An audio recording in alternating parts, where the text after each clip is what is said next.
இவனுங்களை பத்தி பேசவும் முடியல, பேசாம இருக்கவும் முடியல. நேத்து லக்னோவுக்கும் ஹைதராபாத்துக்கும் மேட்ச் நடந்துச்சு. அப்போ ஷார்துல் தாக்கூர் ஓவர் போடுவாரு.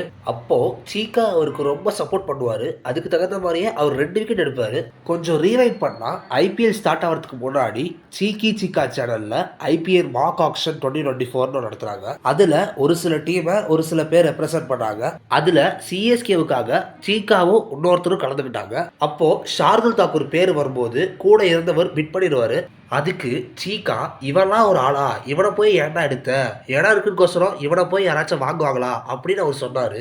ஒரு பிளேயருக்கான பேசிக் ரெஸ்பெக்ட் கூட தர முடியாத இந்த ஆளு எப்படிதான் பிளேயரா இருந்தாலும் எனக்கு சுத்தமா புரியல. இப்படி இடத்துக்கு தகுந்த மாதிரி மாத்தி மாத்தி பேசுறான். இவனெல்லாம் என்ன இலவ சொல்லி திட்டுறதுன்னு எனக்கு புரியல. இது பத்தாதுன்னு செகண்ட் இன்னிங்ஸ்ல பத்ரிநாத் கமெண்ட்ரியில் இருக்கும்போது ஷார்துல் 4 விக்கெட் எடுக்கும் போது இவர் ஒரு லக்கி பவுலர்னு சொல்றான். ஒருவேளை 10 விக்கெட்டே இவர் எடுத்தாலும் ஃப்ளூக் தான் சொல்லுவாங்க. இதே ஷார்துல் தாக்கூர் சிஎஸ்கேவுக்காக ஆடும்போது அப்ப வேற மாதிரி பேசுறானுங்க.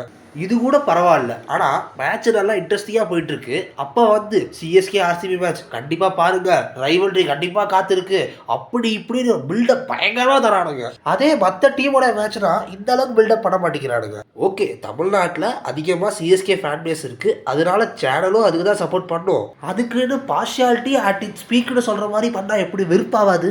இதுக்கு பேசாம ஸ்டார் ஸ்போர்ட்ஸ் தமிழ்ல இருக்கிறத சிஎஸ்கே ஸ்போர்ட்ஸ் தமிழ்னு மாத்திக்கிறாங்க.